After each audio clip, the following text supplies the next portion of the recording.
Betrayal never comes from your enemies. What if the man sworn to protect your life was secretly offered millions to end it? In this gripping, real-life political thriller, President Ibrahim Traoré embarks on a covert mission to empower rural communities. But behind the scenes, a shadowy plot begins to unfold.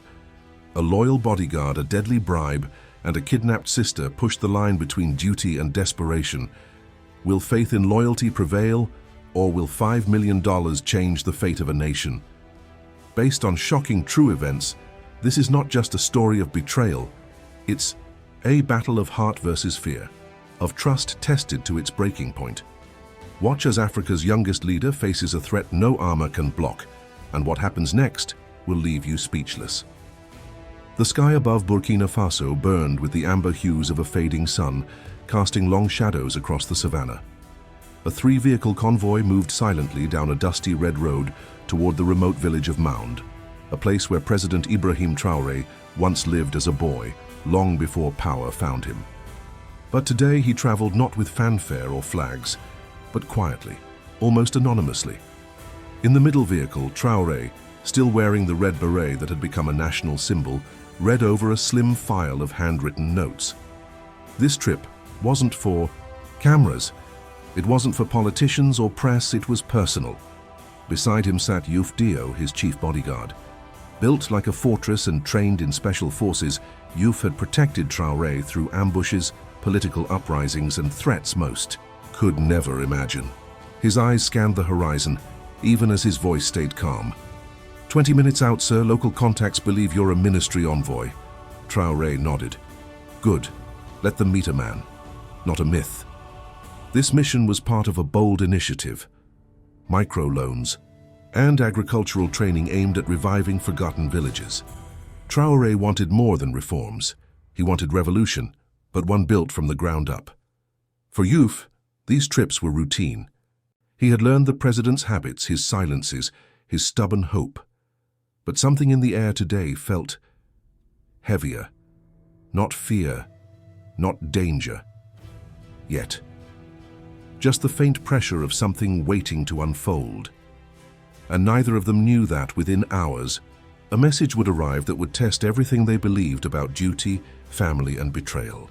After 3 long hours of driving through the dry countryside, the convoy paused beside a cluster of thorn trees just outside a small village. Dust settled slowly around the wheels as the guards stretched their legs and scanned the landscape. Youf took the opportunity to step away from the group, his instincts pulling him toward a distant overlook. As he stood alone, wind whispering through the dry grass, his phone vibrated. The screen flashed with a single unknown message. $5 million. That's what you'll get if you reveal Traoré's location within 48 hours. A new life is waiting. Offshore account already open in your name. Youf stared at the text. He had faced threats before. Attempts to bribe or intimidate him weren't. Knew they came with the job, but never like this. $5 million. The number sat heavy in his chest. He scanned the horizon again, slower this time. Who was watching? Who had sent the message?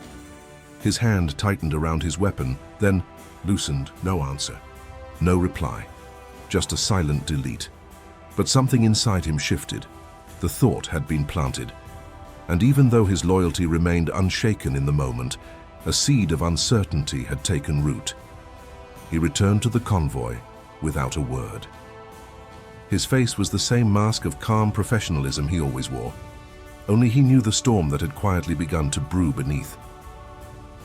That evening, as the convoy arrived at the village and Traoré was welcomed by smiling farmers and curious children, Youf moved like a shadow, alert, efficient, loyal, but his mind kept drifting back to that number, $5 million, and the message that would not be the last.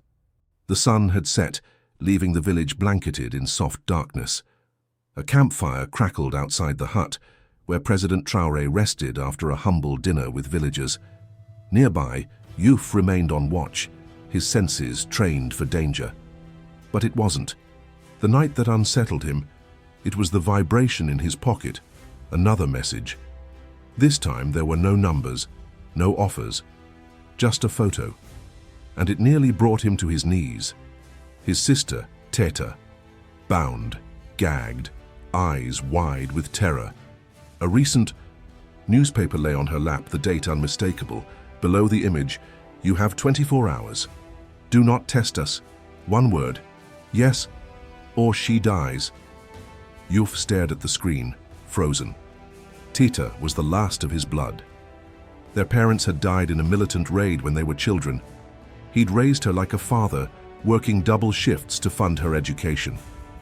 She was now a teacher, respected, kind, and full of hope, and now her life was currency. He sat silently on the mat outside Traore's door, the photo burned into his mind. Every instinct told him to act, to surrender, to save his sister. But at what cost? Inside the hut, Traore slept peacefully, unaware that the man protecting him was battling an invisible war. Yuf gripped his weapon tighter. He had fought jihadists. He had faced death. But nothing prepared him for this. The terror of losing his only family. The shame of being forced to choose. He looked up at the stars, whispering a silent prayer. Then he made a decision. He wouldn't act rashly. Not yet. He needed time, he needed a plan, because saving his sister shouldn't mean sacrificing his soul. As the sky turned a deep indigo over Mound, the tension gripping Yuf's chest refused to let go. Every footstep around the village made him flinch. Every shadow seemed to move. But he knew one thing for sure. He couldn't do this alone. He stepped behind a storage shed and took out his encrypted phone, one reserved for classified emergencies. There was only one person he trusted beyond all others. Manabor, a former comrade and now a key officer in military intelligence. Years ago, they had fought side by side against the northern insurgents. They had seen friends die and had saved each other more than once. That kind of bond doesn't break. Yuf typed a message in a secret code only they understood. The eagle is in danger. The lion cub is trapped. Need a path with no tracks. Minutes passed, then a reply. Message received. Keep phone active. Do not respond to unknown contacts. Wait for signal. It wasn't a solution, but it was a start. He slid the phone into his boot. Back at the meeting hall, President Traore was discussing water systems with local leaders, gesturing toward a map spread across a wooden table. Yuf rejoined his post silently, his face unreadable. He didn't tell anyone, not even the president, about the threat. If he did, they'd pull him off the detail. Or worse, Traore might act rashly. But deep down, Yuf feared the truth was already known. Across the firelight, Traore looked up and met his eyes. There was no accusation in his stare, just awareness, like he could sense the burden his protector carried. Yuf blinked once, then looked away. The game had begun. Now, he had to play it perfectly. At dawn, a whisper of wind moved through the village trees as Yuf sat in the stillness, formulating his most dangerous plan yet. He knew the kidnappers wouldn't keep their word.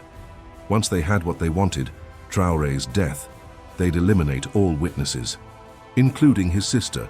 There was only one way to save her and protect the president: outsmart them. He sent a message to the mercenaries, pretending to accept their terms. I agree, but I need proof she's alive, and half the money transferred now. Simultaneously, he sent an urgent alert to Colonel Urago, commander of Burkina Faso's elite special forces and one of Traore's closest allies.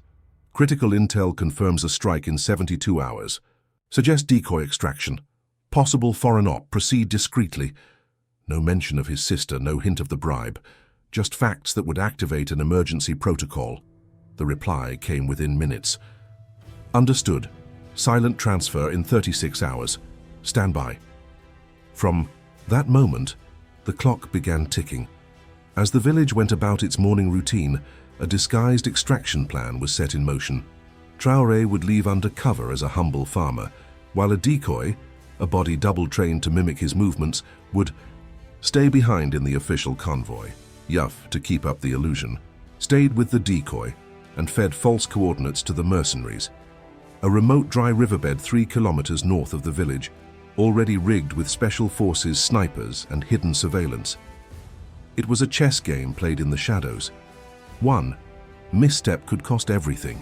But if the plan worked, it would save the president, expose the attackers, and give rescue teams the time needed to find his sister. Yuf inhaled deeply. The battlefield was set. Now, all that remained was execution. At exactly 10:15 a.m., just as Yuf had scripted in his message, the sound of engines rumbled across the dry grassland. 2 military-style trucks approached the designated ambush point near the dried riverbed, moving with eerie precision. Inside were 6 heavily armed mercenaries, each one trained, focused, and lethal. They dismounted quickly, forming a perimeter and sweeping the area with tactical discipline. One crouched and raised a drone antenna. Another took out a satellite phone. Everything about them screamed experience. What they didn't know, they were already surrounded. Burkina Faso's elite snipers, hidden in the tall brush and among the rocks, waited for the command. A surveillance drone, nearly invisible at high altitude, beamed live footage back to a mobile command post. The trap was perfect. Colonel Urago gave the silent signal. Like shadows, the special forces emerged from the terrain. "Drop your weapons!" The mercenaries panicked. Gunfire erupted. Explosions shattered the calm of the Sahel.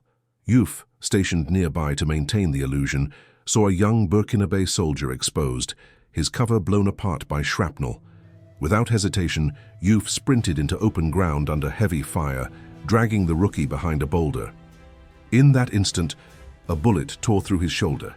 Grimacing, Yuf fired back with his uninjured arm, covering the soldier until reinforcements arrived. Within minutes, the skirmish was over.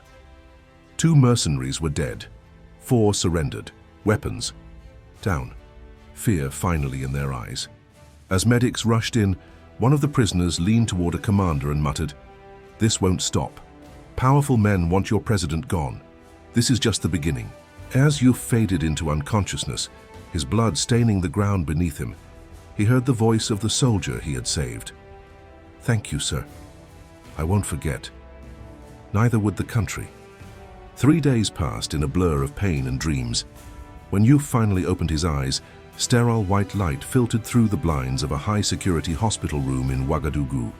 His shoulder ached, wrapped tightly in fresh bandages, but he was alive, and he wasn't alone. Seated quietly at his bedside was President Ibrahim Trari, dressed in civilian clothes, reading a worn copy of The Wretched of the Earth by Frantz Fanon. He didn't look up immediately. He waited until Yuf stirred. "Excellency." Yuf's voice was hoarse. Trari raised a hand gently. "No titles today, just rest, Yuf. You've done enough." For a moment, silence hung heavy in the room, broken only by the hum of medical machines and the muffled steps of guards outside. Then Trari closed the book and looked his protector in the eye. "You faced the worst kind of enemy," he said quietly. "Not bullets, not bombs, but fear. The fear of losing the one person who means everything." Yuf blinked, confused. "We intercepted the first message," Trari explained. "Our intelligence teams were watching every move. I knew, and I waited to see who you'd become under pressure." The weight of the past few days crashed down on Yuf's chest. He felt exposed, ashamed. "I'm sorry, sir.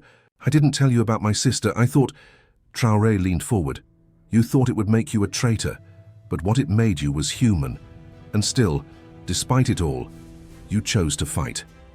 Yuf's eyes welled with tears, not from pain, but from relief, from the grace he'd just been given. Trari stood up, placing a firm hand on Yuf's good shoulder. "You passed the test, not by being perfect, but by holding on when it mattered most." And just like that, forgiveness didn't need to be spoken. It had already happened. In a world where betrayal often hides behind loyalty, this story reminds us of something deeper, that courage isn't always loud. Sometimes it's the silent decision to stand firm when everything, love, duty, even life, is on the line. Yuf didn't betray his country. He risked everything to save it and his sister. And Ibrahim Trari? He didn't just survive an assassination attempt. He showed the rarest kind of leadership, grace. This wasn't a tale about $5 million. It was about a single heartbeat of humanity that refused to be bought. If this story touched you, made you think, or made you feel something powerful, share it. Because in a time when power corrupts, we need more stories about power that forgives. This isn't the end. It's a call to remember what loyalty truly means, and to never let fear win. In the face of impossible choices, true loyalty isn't just about protecting a life. It's about protecting what that life stands for. Hugh faced the kind of fear that breaks even the strongest men, but his bravery held. And Trari? He didn't punish, he understood. Because the true test of a leader isn't how he deals with enemies. It's how he treats those who almost became one. This story isn't just about betrayal, it's about redemption, sacrifice, and a bond forged in fire.